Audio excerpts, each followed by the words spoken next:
Okay, तो ये हमारा इस चैप्टर का लास्ट टॉपिक होगा और यकीनन इसके बाद मैं एक शॉर्ट वीडियो बनाऊंगा जिसमें पूरे चैप्टर को समराइज़ करूंगा।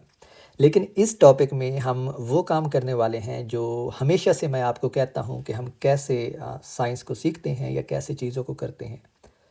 और वो चीज़ जो है वो ये है कि हम अपने प्रॉब्लम्स को या अपने सिस्टम को बहुत सिंपल सादा सा बना के उसको समझना स्टार्ट करते हैं। और फिर जैसे जैसे हमें हमारी अंडरस्टैंडिंग बढ़ती है उस सिस्टम की या उस प्रॉब्लम की जिसको हम सॉल्व करना चाह रहे हैं, तो फिर हम उसमें कॉम्प्लिकेशंस इंट्रोड्यूस करवाते जाते हैं।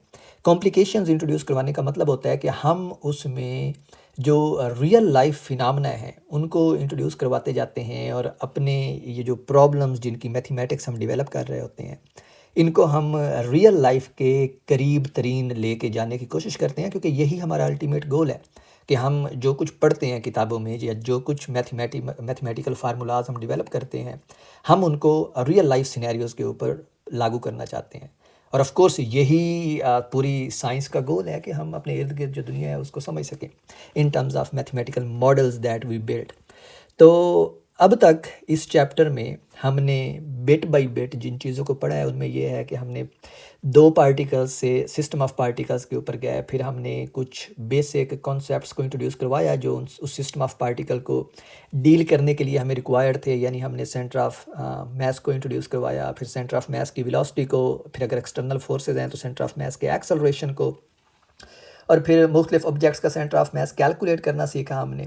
फिर हमने ये कहा कि अगर हमारे पास एक्सटर्नल फोर्सेस ना हो तो सिस्टम ऑफ पार्टिकल्स का मोमेंटम जो है वो किस तरह बिहेव करता है, और फिर हमने law of conservation of momentum last video में देखा कि अगर एक्सटर्नल फोर्सेस ना हो तो हम सिस्टम ऑफ पार्टिकल्स के लिए भी law of conservation of momentum लिख सकते हैं, बिल्कुल उसी फॉर्म में जिस फॉर्म में हम अमूमी तौर पे सिंगल पार्टिकल के लिए लिखते हैं।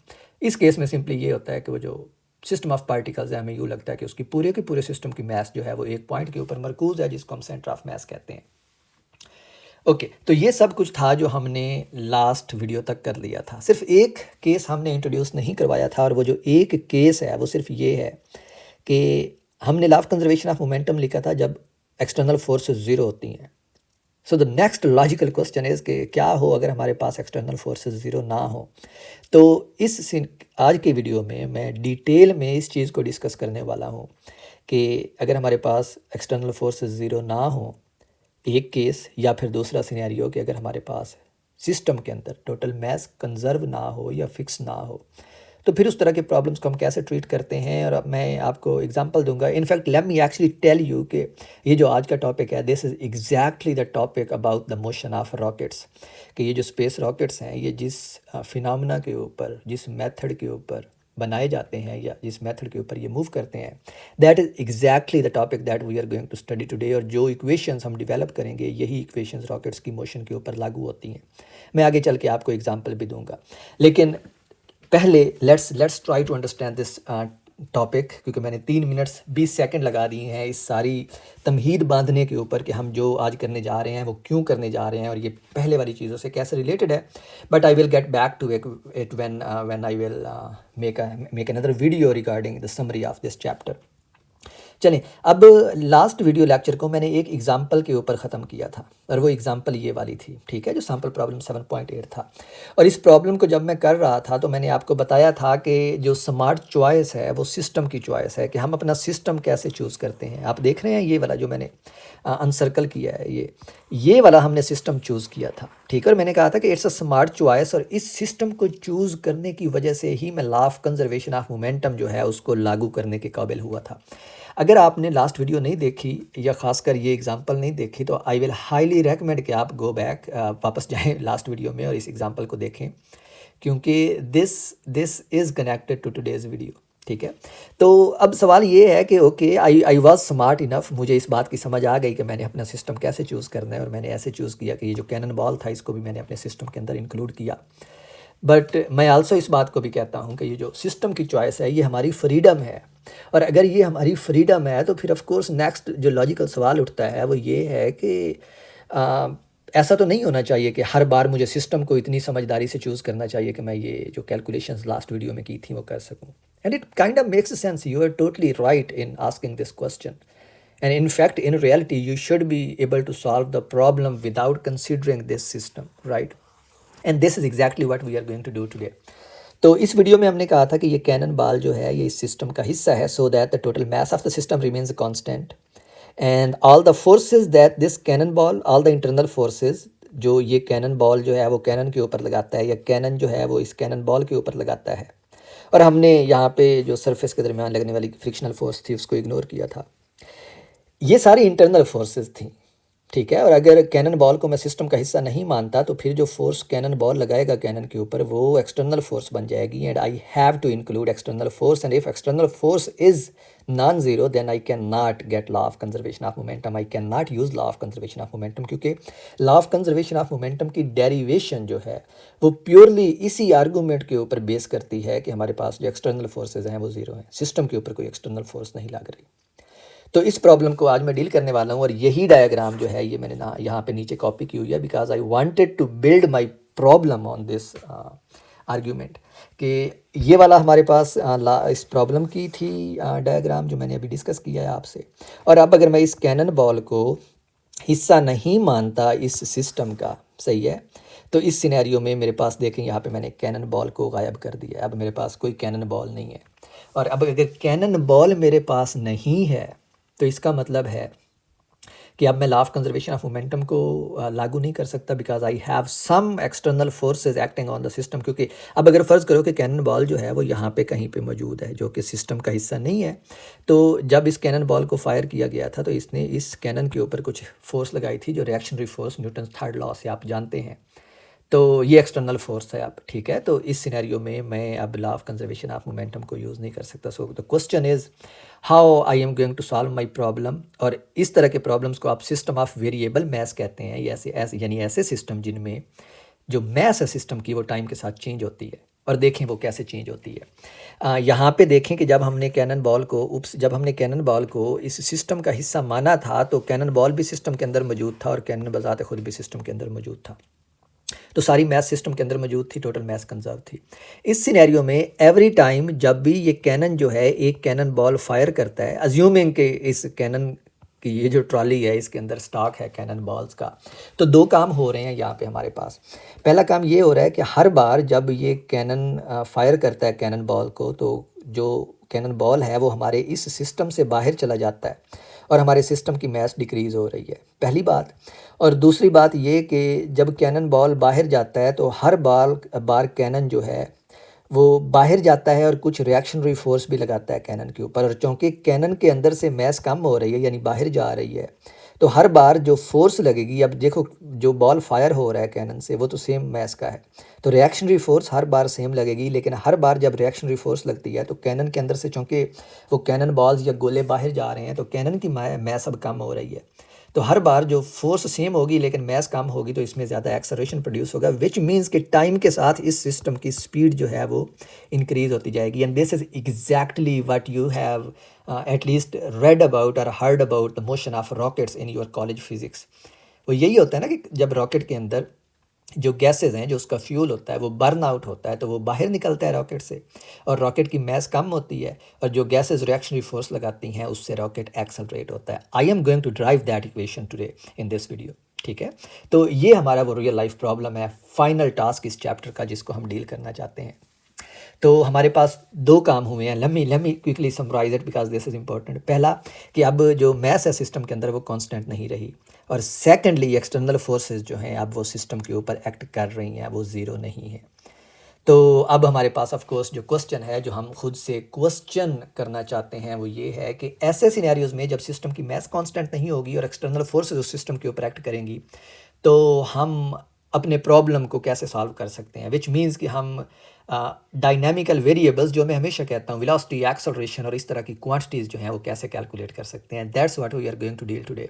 और यहाँ पे एक और चीज़ जो फाइनल यहाँ पे नोट करने वाली है वो ये है कि हम हमेशा ही अपने सिस्टम को दो बड़े सिस्टम्स में, अपने प्रॉब्लम को दो बड़े सिस्टम्स में डिवॉल्व कर सकते हैं, रिजॉल्व कर सकते हैं। और दो बड़े सिस्टम इस तरह हैं कि मिसाल के तौर पे एक सिस्टम ये है जिसको मैंने सिस्टम एस कहा है और इसके अंदर अब कैनन बॉल मौजूद नहीं है, और दूसरा सिस्टम इसके बाहर कोई बड़ा सिस्टम है जो जिसमें कैनन बॉल मौजूद है। ये बेशक आप पूरी अर्थ की इन्वायरमेंट ले लें, ठीक है। आपका जो कमरा है, मिसाल के तौर पे आप कमरे में खड़े हैं, आपका जो कमरा है वो आपका सिस्टम है, सही है। और इस सिस्टम के बाहर अगर आपने आप कोई बड़ा सिस्टम कंसिडर करना है तो वो आप पूरी ज़मीन ले सकते हैं, ठीक है। दैट डजंट कंसर्न यू, क्योंकि आपका सिस्टम जो है वो आपका कमरा है।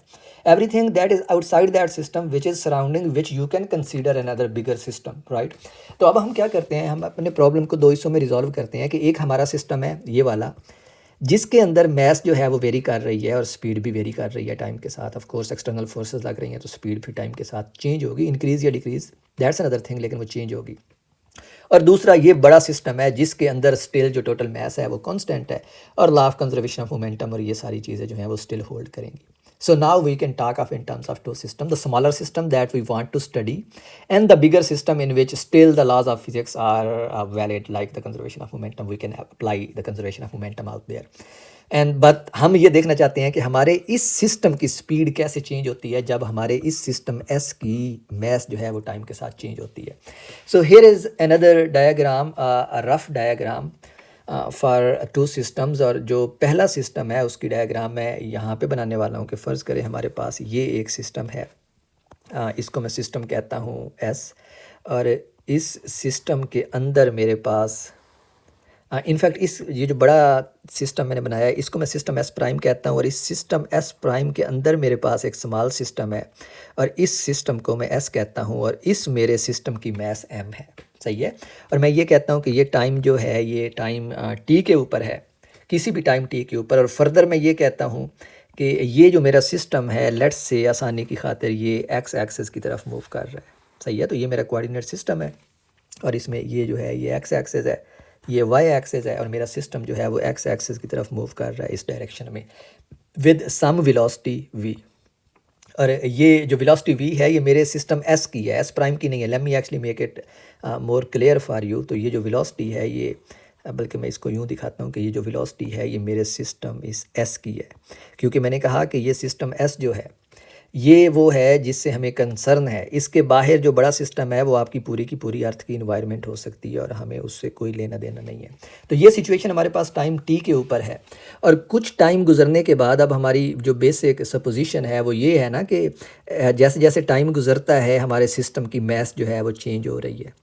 तो सिस्टम एस की मैस चेंज हो रही है, जो सिस्टम हम स्टडी कर रहे हैं, जिसके अंदर अब हम law of conservation of momentum apply नहीं कर सकते, सही है। तो अब फ़र्ज़ करें कि ये मेरे पास सिचुएशन है किसी time T plus delta T के ऊपर। Late me actually right it, this is T plus delta T. और इस टाइम के ऊपर अब जो सिचुएशन है वो इस तरह है कि ये मेरा सिस्टम एस है और इसकी जो मैस है वो अब हो गई है एम प्लस डेल्टा एम, ठीक है। आप देख रहे होंगे कि ये मैस m इंक्रीज़ हो गई है। इसको आप सिंपली यूँ कह लें कि इस सिस्टम s के अंदर से कुछ मैस जो कि माइनस डेल्टा m के बराबर है वो अब निकल गई है। मैस डिक्रीज़ होती है या इंक्रीज़ होती है दैट डजंट कंसर्न अस, क्योंकि हमारे पास जो जनरल फार्मूला आएगा वो दोनों केसेस को डील करेगा कि मैस इंक्रीज़ हो रही है या डिक्रीज़ हो रही है। लेकिन हमने ये कहा है, अब ज़रा देखें कि चूँकि मैस जो है वो चेंज हुई है तो इसका मतलब है कि हमारे सिस्टम की जो स्पीड है वो भी चेंज हुई है। तो अब जो स्पीड है लेट्स से वो v प्लस डेल्टा v हो जाती है। और ये जो मैस इसके बाहर से इस सिस्टम के अंदर से निकल के जो मैंने बैकवर्ड डायरेक्शन में दिखाई है, लेट्स से कि ये डायरेक्शन किसी स्पीड u से बैकवर्ड डायरेक्शन में जा रही है। तो ये हमारा सिस्टम जो है ये हमारा सिस्टम है किसी time t plus delta t के ऊपर, सही है। तो इनिशियली हमारे पास सिस्टम था टाइम t के ऊपर इस वाली सिचुएशन में, और इस सिस्टम में हमारे सिस्टम की मैस इस स्टेज पे हमारे सिस्टम की मैस m थी और हमारा सिस्टम जो था वो वेलोसिटी v से मूव कर रहा था टुवर्ड्स एक्स एक्सिस। कुछ टाइम गुजरने के बाद यानी डेल्टा t टाइम गुजरने के बाद time t plus delta t के ऊपर जो हमारा सिस्टम था s उसकी मैस चेंज होके m प्लस डेल्टा m हो गई है, उसकी स्पीड चेंज होके v प्लस डेल्टा v हो गई है।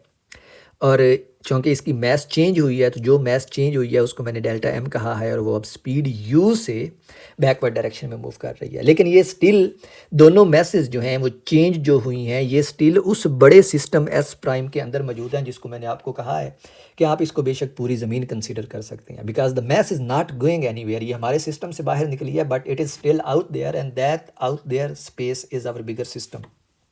तो अब हमारे पास सिचुएशन ये वाली बनी है और फर्दर हम ये कंसीडर कर लेते हैं कि हमारे सिस्टम के ऊपर जो फोर्सेस हैं, फ़र्ज़ करें कि हमारा सिस्टम जो है वो रॉकेट है बज़ात ख़ुद, तो रॉकेट के ऊपर एयर फ्रिक्शन अगर वो ज़मीन के एटमॉस्फेयर में है तो एयर फ्रिक्शन एक्ट करती है, ग्रेविटेशनल फोर्सेस एक्ट करती हैं. So in general we suppose that there are some external forces also acting on the system. तो अब हमारे पास जो न्यूटन्स सेकंड लॉ है उसको हम लिख सकते हैं. Newton second law is sum of all the external forces. यही हमारे पास है Newton second law, sum of external forces equals time rate of change of momentum. तो ये वो चीज़ है. तो हम ये चीज़ कैलकुलेट करना चाहते हैं. सही है. इसमें कैलकुलेट करने का मतलब ये है कि एक्सटर्नल फोर्सेस तो एक्सटर्नल फोर्सेस हैं, तो हम इस इक्वेशन की राइट हैंड साइड यानी जो चेंज इन मोमेंटम आ रही है वो कैलकुलेट करके इस इक्वेशन को सॉल्व करना चाहते हैं for the quantities that we needed, let's say acceleration and velocity and such kind of things. तो अब हमें चाहिए इस इक्वेशन में ये राइट हैंड साइड. सही है. और ये डेल्टा टी डी टी जो है ये of course it's some small change in time, और स्मॉल चेंज इन टाइम हम देख लें कि हमारा सिस्टम टी से टी प्लस डेल्टा टी पे गया है. So that D T is this small change. और अगर अब आपने मोमेंटम कैलकुलेट करना है, यानी हमें जो चीज़ चाहिए वो है D P by D T. ठीक है. D P divide by D T, इस चीज़ को हम कैलकुलेट करना चाहते हैं. और हमें पता है कि ये जो चीज़ है ये सिंपली होती है लिमिटिंग वैल्यू ऑफ टाइम, ये यानी डेल्टा टी जो है वो ज़ीरो को अप्रोच कर रहा है, और ये इक्वल है D P by D T which is just the value of instantaneous change in momentum. तो अब इसको आप यूँ भी लिख सकते हैं कि हमारे पास ये बनेगा limit delta T approaches zero, और चेंज इन मोमेंटम जो है वो हमारे पास क्या होती है, final momentum minus initial momentum divide by delta T. सही है. इन शॉर्ट हमने फाइनल मोमेंटम और इनिशियल मोमेंटम कैलकुलेट करना है. फाइनल मोमेंटम इधर से आएगा, of course this is the final state of our system and this is the initial state of our system. तो final momentum of course momentum की equation से ही आएगा which is pretty straight forward. तो जो हमारे पास फाइनल मोमेंटम बनेगा यानी P F बनेगा, वो क्या बनेगा, ये होता है मास टाइम वेलोसिटी. और mass time velocity means final mass of the system जो कि अब m प्लस डेल्टा m है, और final velocity of the system जो v प्लस डेल्टा v है, including this small mass minus delta m and its speed u. तो हमारे पास जो अब फाइनल मोमेंटम बनेगा वो बनेगा m plus delta m multiplied by v plus delta v. ये उस मैस के लिए ये वाली जो मैस है, और इसके लिए हमारे पास क्या बनेगा, minus delta m times u. तो ये बन जाएगा minus delta m times u. तो ये हमारे पास फाइनल मोमेंटम है. इनिशियल मोमेंटम क्या होगा, इनिशियल मोमेंटम आप यहाँ से लिख सकते हैं, और इनिशियल मोमेंटम था हमारे पास मास कैपिटल M और स्पीड उसकी थी v, वेलोसिटी v थी. तो जो हमारे पास इनिशियल मोमेंटम आएगा यानी जो पी आई आएगा वो आएगा m टाइम्स v. और अब हम चेंज इन मोमेंटम यानी डेल्टा p कैलकुलेट कर सकते हैं यहाँ से, और जो डेल्टा p आएगा वो हमारे पास आएगा पी एफ जो हमने ऊपर कैलकुलेट किया है माइनस पी आई जो अगेन हमने ऊपर लिखा हुआ है, और ये इक्वल आ जाएगा हमारे पास. यूज सब्सटीट्यूट करें अगर आप पी एफ और पी आई की, तो ये बनेगा m plus delta m into v plus delta v minus delta m times u minus m times v. और अब हमने इसको मल्टीप्लाई करके सिंप्लीफाई करना है चेंज इन मोमेंटम कैलकुलेट करने के लिए. So let's do it. तो ये हमारे पास आएगा m times v plus m times delta v plus delta m times v plus delta m delta v minus delta m times u minus m v. और अब अगर आप यहाँ से देखें तो ये जो एम वी है ये इस टर्म से कैंसिल होगी, और हमारे पास चेंज इन मोमेंटम जो है वो इक्वल आ जाएगा m times delta v plus delta m times v plus delta m delta v minus delta m times u.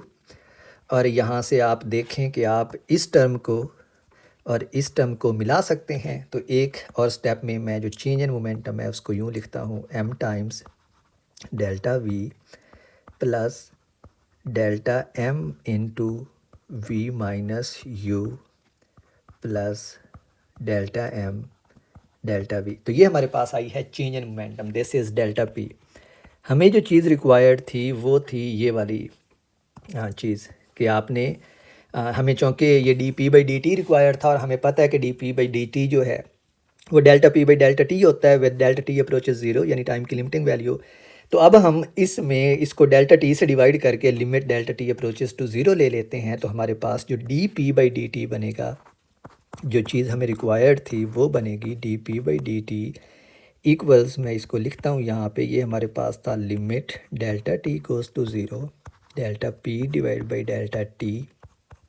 और अब ये इक्वल आएगा, ज़रा देखें कि इस पहली टर्म को मैंने डेल्टा टी से डिवाइड करना है, तो इसमें m जो है वो कांस्टेंट है, तो हमारे पास ये बनेगा m times limit delta T approaches zero delta v divide by delta T. ये हमारे पास पहली टर्म बनेगी। दूसरी टर्म में हमारे पास v माइनस u जो हैं, जो वेलोसिटीज़ हैं मैसेज की, ये कांस्टेंट है, तो जो लिमिट बनेगी डेल्टा टी अप्रोचेस ज़ीरो, ये बनेगा delta m divide by delta T. और फिर फाइनल हमारे पास जो इक्वेशन है उसमें हमारे पास जो बनेगा delta m limit delta T approaches zero delta v divide by delta T. और ये टर्म जो है, मैं आर्ग्यू ये करता हूँ कि ये टर्म जो है ये ज़ीरो हो जाती है, और उसकी रीज़न ये है कि जब टाइम इंटरवल बहुत ही शार्ट होता है, व्हेन डेल्टा टी जो है ये बहुत शार्ट होता है, तो उस वक्त हमारे पास जो चेंज इन वेलोसिटी होती है ये बहुत स्मॉल होती है। यानी इस इक्वेशन को अगर आप चाहें तो late me actually right it in another way, और इस इक्वेशन को आप इक्विवेलेंट वे में यूँ भी लिख सकते हैं कि ये है हमारे पास delta V limit delta T approaches zero delta m divide by delta T. अब आप इसको बेहतर तरीके से देख सकते हैं कि जब टाइम इंटरवल बहुत ही शार्ट होता है तो उतने टाइम इंटरवल में जो वेलोसिटी में चेंज आती है वो तकरीबन ज़ीरो के बराबर होती है, and so this whole expression goes to zero. तो ये लास्ट टाइम ज़ीरो हो जाती है हमारे पास। और जो ये वाली है ये हमारे पास सिंपली वेलोसिटी की डेफिनेशन है, इंस्टेंटेनियस वेलोसिटी की, जिसको आप कहते हैं ये है हमारे पास D V divide by D T. तो ये चीज़ है हमारे पास D V divide by D T, और सिमिलरली जो ये चीज़ है हमारे पास ये है D M divide by D T. यानी जो इंस्टेंटेनियस चेंज आ रही होती है वेलोसिटी में और मास में, ये वो हैं उनकी डेफिनेशन, बाय डेफिनेशन ये हैं। तो अब हमारे पास ये जो एक्सप्रेशन है D P by D T, ये बन जाती है D P divide by D T equals, जो पहली टर्म है वो बन रही है M D V divide by D T, plus जो दूसरी टर्म है वो बन रही है v minus U into D M by D T. और इस m को मैं कैपिटल लिखूं क्योंकि ये कैपिटल है, तो स्मॉल नहीं लिखते, तो ये है D M by D T. तो हमारे पास ये वाली एक्सप्रेशन बनी है, और ये सारी एक्सप्रेशन चूँकि D P by D T है, और D P by D T जो है वो किसके इक्वल है, sum of all the external forces that are acting on the system. ये हमारे पास इक्वेशन है, और इस इक्वेशन को हम एक और सिंप्लीफाइड फॉर्म में, फाइनल फॉर्म में यूँ लिख लेते हैं कि ये जो टर्म है ये वाली टर्म, जो ये वाली टर्म है, इसको मैं राइट पे ले जाता हूँ, तो हमारे पास ये एक्सप्रेशन बन जाएगी m times D V by D T, m times D V by D T equals summation f external plus इसको लिखते हैं v relative D M divide by D T. तो हमारे पास ये फॉर्म बनी है। लेट मी अनसर्कल इट, और फिर मैं आपको बताता हूँ कि ये इक्वेशन जो है ये हमें क्या क्या बता रही है। तो अब ज़रा इस इक्वेशन के ऊपर टर्म बाय टर्म गौर करें। जो ये टर्म है लेफ़्ट हैंड साइड पे, ये देखें कि ये जो मैस थी ये हमारे पास हमारे सिस्टम एस की मैस थी, इस वाले सिस्टम की ये वाली मैस, सही है, और ये वेलोसिटी v इस सिस्टम की वेलोसिटी थी। तो लेफ़्ट हैंड साइड हमें ये बता रही है कि ये हमारा जो सिस्टम है ये वो सिस्टम है जिसको हम स्टडी करना चाह रहे थे, ये वो सिस्टम है जिसकी वेलोसिटी की इक्वेशन हम कैलकुलेट करना चाह रहे थे कि टाइम के साथ इसकी वेलोसिटी जो है वो कैसे चेंज होती है। So we have found this thing is totally our system S जिसको हम स्टडी कर रहे थे। राइट हैंड साइड हमें क्या बताती है? राइट हैंड साइड हमें ये बता रही है कि ये जो सिस्टम एस है उसकी वेलोसिटी कैसे चेंज होती है टाइम के साथ। ये डिपेंड करती है टोटल एक्सटर्नल फोर्सेस जो सिस्टम के ऊपर एक्ट कर रही हैं plus V relative multiplied by हमारे सिस्टम एस की मैस कैसे चेंज हो रही है टाइम के साथ।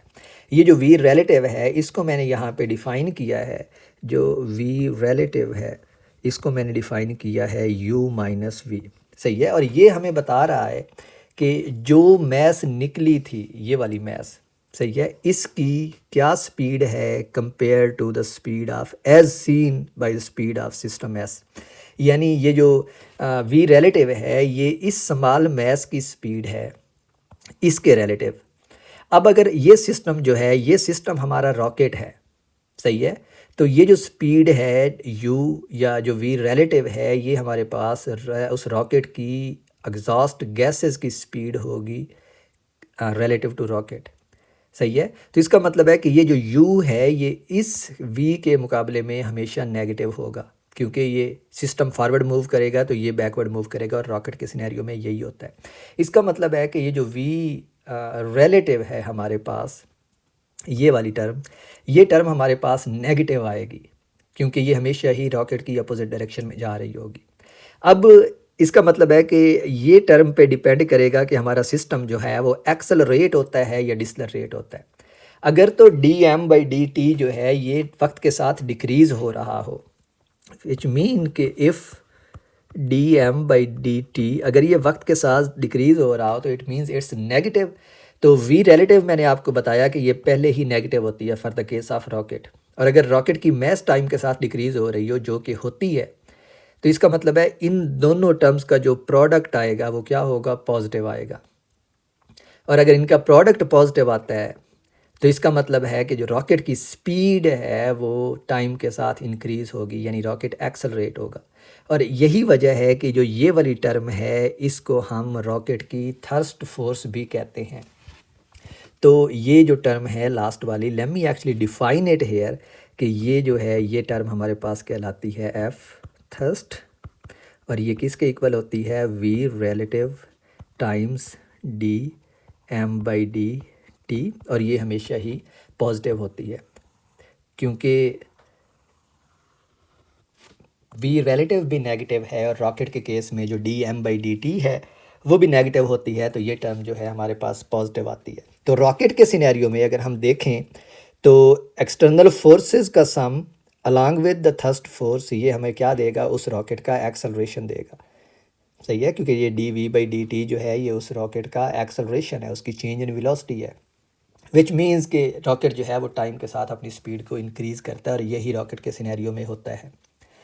अब अगर हमारे पास ये dm/dt वाली जो टर्म है ये टाइम के साथ इंक्रीज़ हो रही हो, अगर हमारे पास dm/dt जो है ये टाइम के साथ इंक्रीज़ हो रही हो, यानी dm/dt जो है ये 0 से ज़्यादा हो, तो फिर हमारे पास ये टर्म नेगेटिव आएगी। और इसका मतलब है कि सिस्टम की मैस टाइम के साथ इंक्रीज़ हो रही है, और अगर सिस्टम की मैस टाइम के साथ इंक्रीज़ हो रही हो तो इट मेक्स सेंस कि वो सिस्टम डिसलरेट होगा, उसकी स्पीड जो है वो टाइम के साथ कम होगी। तो ये वाला सिनेरियो आ गया हमारे पास। अब कुछ बातें और हैं जहाँ पे जो करने वाली हैं, और उनमें ये है कि अगर हमारे पास ये जो dm/dt है ये टाइम के साथ चेंज ना हो रहा हो तो फिर हमारे पास क्या सिनेरियो बनेगा। तो अगर ये dm/dt जो है ये कांस्टेंट हो टाइम के साथ, और रिलेटिव स्पीड भी कांस्टेंट हो टाइम के साथ, तो इसका मतलब है कि हमारे पास ये जो एफ थर्स्ट है ये एक कांस्टेंट टर्म आती है। बट रिमेंबर कि एफ थर्स्ट जो है ये फोर्स है हमारे पास, और अगर ये कांस्टेंट भी है तो विच मीन्स कि रॉकेट जो है वो एक्सेलरेट हो रहा है, उसकी स्पीड चेंज हो रही है, ठीक है। तो हमारे पास रॉकेट जो है आल्दो थर्स्ट फोर्स कांस्टेंट होगी, लेकिन उस केस में भी रॉकेट जो है वो एक्सेलरेट होगा। और अब हमारे पास एक फाइनल सिनेरियो आता है कि अगर हमारे पास ये dm/dt जो है ये ज़ीरो हो जाए, अगर हमारे पास dm/dt जो वाली टर्म है ये ज़ीरो हो जाती है तो फिर क्या होगा। इस केस में हम देखते हैं कि अगर dm/dt ज़ीरो हो जाए तो जो एफ थर्स्ट है ये हमारे पास क्या हो जाती है, ज़ीरो हो जाती है। और अगर हमारे पास इसमें ये एफ थर्स्ट वाली टर्म ज़ीरो हो जाए तो ये सिंपली हमारे पास न्यूटन्स सेकंड लॉ बन जाता है in the presence of external forces, which simply tells us that कि ये जो इक्वेशन हमने ड्राइव की है इट मेक्स सेंस, क्योंकि जो भी आप फार्मूलाज ड्राइव करते हैं उनकी सदाकत का एक सबूत ये भी होता है कि लिमिटिंग केसेस में वो आपके जो पुराने फार्मूलाज होते हैं उन तक रिड्यूस हो जाते हैं। ठीक है, तो ये वाला हमारे पास न्यूटन सेकंड लॉ था, उसमें हमने वेरिएबल मैस नहीं कंसीडर किया था। आप यूँ करें कि हमने अब तक जितने भी सिनेरियोज पढ़े हैं हमने उनमें मैस को कांस्टेंट माना है, तो हमारे पास सिंपली न्यूटन सेकंड लॉ लागू हो जाता था उनके ऊपर। लेकिन अगर हम मैथ्स को कांस्टेंट ना माने तो of course Newton second law modify होना चाहिए, and this is Indeed the modified form of Newton second law, जिसमें अब हमने वेरिएबल मैथ्स को भी इंक्लूड कर लिया है। सही है, तो अब अगर ये टर्म ज़ीरो हो जाती है लास्ट वाली, यानी मैथ्स जो है वो ज़ीरो है, चेंज इन मैथ्स जो है वो टाइम के साथ ज़ीरो है, तो ऑफ कोर्स हमारे पास न्यूटन सेकंड लॉ वो पुराना सिनेरियो वाला जो है वो रिकवर हो जाता है। And this equation is called the rocket equation. सही है, और ये वाला इस इक्वेशन के अंदर जो पार्ट है ये वाला जिसको मैंने ये नीचे लिखा है, this is very important, and this is the thrust force on the rocket because of the gases that are ejected through its bottom. तो that's it for this chapter and this topic. लेकिन जाने से पहले एक और काम मैं यहाँ पे करता जाऊँ, और वो जो और काम है वो ये है कि इस इक्वेशन को यूज़ करके हम ये देख सकते हैं कि रॉकेट की स्पीड टाइम के साथ कैसे चेंज होगी। So I am going to do this. So I am going to derive an expression for how the speed of rocket changes with time, और उसके लिए मुझे इसी इक्वेशन को लिखना पड़ेगा। और ये इक्वेशन जो है, let me first give it the topic name, how speed of rocket changes with time. और इसको सॉल्व करने के लिए हम थोड़ी सी और अजम्पशन ले लेते हैं, और हम ये अजम्पशन ले लेते हैं कि जो हमारे पास एक्सटर्नल फोर्सेस हैं वो ज़ीरो हैं, विच सिंपली मीन्स कि रॉकेट जो है वो कहीं आउटर स्पेस में मौजूद है जहाँ पे कोई एटमॉस्फेयर नहीं है, तो उसके ऊपर कोई फ्रिक्शनल फोर्सेस नहीं लग रही हैं, और फर्दर वो किसी भी मैसिव ऑब्जेक्ट यानी प्लेनेट या स्टार के करीब करीब नहीं है, तो उसके ऊपर कोई ग्रेविटेशनल फोर्सेस भी नहीं लग रही, विच सिंपली मीन्स कि उसके ऊपर एक्सटर्नल फोर्सेस ज़ीरो है, और इससे हमारी कैलकुलेशन सिंपल हो जाती है। तो इस सिनेरियो में हमारे पास ये जो इक्वेशन है, of course you don't need to consider कि उसके ऊपर एक्सटर्नल फोर्सेस जो हैं ज़ीरो है, आप सिंपली इस इक्वेशन को इंटीग्रेट कर सकते हैं। लेकिन हम वो मैं आपके लिए छोड़ता हूँ कि आप इसको फोर्स को नॉन ज़ीरो लेके इसको इंटीग्रेट कर लें। बट अगर हम फोर्स को ज़ीरो लेते हैं तो हमारे पास ये इक्वेशन रिड्यूस हो जाती है एम डी वी, और हम चूँकि वेलोसिटी चाहते हैं तो हम उसको इंटीग्रेट कर देंगे किसी इनिशियल वेलोसिटी से किसी फाइनल वेलोसिटी के ऊपर, और इसी तरह राइट हैंड साइड भी हमारे पास इंटीग्रेट हो जाएगी वी रिलेटिव टाइम्स, और इसको मैं इंटीग्रेट कर दूंगा किसी इनिशियल मैस एम आई से किसी फाइनल मैस एम एफ तक, और ये हमारे पास है डी एम। यानी जब आपने रॉकेट की वेलोसिटी कैलकुलेट करनी चाहिए तो यूँ समझे कि रॉकेट जो है वो किसी इनिशियल वेलोसिटी से मूव कर रहा था, फिर आपने कुछ टाइम के बाद उसकी मैस डिक्रीज़ हो जाती है, तो उस मैस में चेंज की वजह से, डिक्रीज़ की वजह से उसकी जो स्पीड में इंक्रीज़ आई वो वी एफ हो गई। ठीक है, तो जब उसकी वेलोसिटी वी आई थी तो उसकी मैस एम आई थी, जब उसकी वेलोसिटी वी एफ हो गई तो मैस उसकी रिड्यूस होकर एम एफ हो चुकी थी, विच सिंपली मीन्स कि M F is less than M I, जो आर्गूमेंट हम ऊपर दे के आए हैं। तो यहाँ से हमारे पास ये इक्वेशन बन जाएगी M times V F minus V I vectors equals V relative times, ये हमारे पास बनेगा ये अगर आप देखें तो ये डी एम नहीं है, ये D M divide by M है राइट हैंड साइड पे, क्योंकि हमारे पास लेफ़्ट हैंड साइड पे ये एम था और इसको मैं इधर राइट पे लेके आया हूँ, तो ये D M divide by M है, तो ये यहाँ पे आ जाएगा D M divide by M. और अब ये हमें पता है कि ऊपर डेरिवेटिव है, नीचे उसका फंक्शन है, उसका हम इंटीग्रल ले रहे हैं, तो वो हमारे पास क्या आएगा, नेचुरल लॉग आएगा, तो ये बन जाएगा नेचुरल लॉग ऑफ, इसको हम प्राइम कर लें क्योंकि इंटीग्रल और उसकी लिमिट्स सेम नहीं रखते, तो सेम इसलिए नहीं रखते ताकि हमें कन्फ्यूजन ना हो, इसके पीछे कोई बड़ी लॉजिक नहीं है। तो ये हमारे पास बन जाएगा natural log of M F divided by M I, तो ये इक्वेशन हमारे पास आती है। और यहाँ से हम फाइनल वेलोसिटी कैलकुलेट कर सकते हैं। जब मैं m को राइट हैंड साइड पे ले गया हूँ तो ये वाला m इधर से ख़त्म हो जाएगा, ये वाला m भी ख़त्म हो जाएगा, तो ये हमारे पास फाइनल वेलोसिटी का जो फार्मूला है वो बन जाएगा V F equals we I plus v relative times natural log of mf divide by mi। तो ये आपके पास फाइनल वेलोसिटी का फार्मूला आता है रॉकेट की जब उसकी मास जो है चेंज होती है in some time interval at dt। तो इस फार्मूला से आप उसकी फाइनल वेलोसिटी भी कैलकुलेट कर सकते हैं। वी कैन क्लियरली सी कि चूँकि ये सेकंड टर्म जो है ये पॉजिटिव है, इनिशियल वेलोसिटी उसकी कुछ नॉन ज़ीरो थी, तो इसका मतलब है फाइनल वेलोसिटी जो है वो इनिशियल वेलोसिटी से ज़्यादा होगी in the case of rocket. So this was all about this topic which I believe I have spent 40 minutes. तो काफ़ी डिटेल में मैंने इसको डिस्कस किया है। So let's solve now one example, one quick example related to this and then we will move on to the next video which will probably be the summary of this chapter. So this is sample problem 7.9 और इसकी statement ये है, a spaceship with the total mass of 13,600 kilogram is moving relative to a certain inertial reference frame with a speed of 960 metres in a region of space of negligible gravity. तो हमारे पास spaceship है, उसकी मास दी हुई है और उसकी initial speed दी हुई है, और वो जहाँ पे मूव कर रहा है ये बताया गया है कि वहाँ पे ग्रेविटेशनल फोर्स जो है वो ऑलमोस्ट ज़ीरो है। ये वही अप्रॉक्सीमेशन है जो ऊपर अभी मैंने आपको बताई थी कि अगर वो आउटर स्पेस में है और उसके इर्द गिर्द कोई मैसिव ऑब्जेक्ट नहीं है तो उसके ऊपर ग्रेविटेशनल फोर्स भी ज़ीरो होगी और फ्रिक्शनल फोर्सेस भी ज़ीरो होंगी। It fires its rocket engines to give an acceleration parallel to the initial velocity. ठीक है, उसके बाद वो कहता है कि अपने वो इंजन्स को स्टार्ट कर देता है, चला देता है, जिसकी वजह से उसकी इनिशियल वेलोसिटी में इंक्रीज आती है और उसमें एक्सेलरेशन प्रोड्यूस होता है।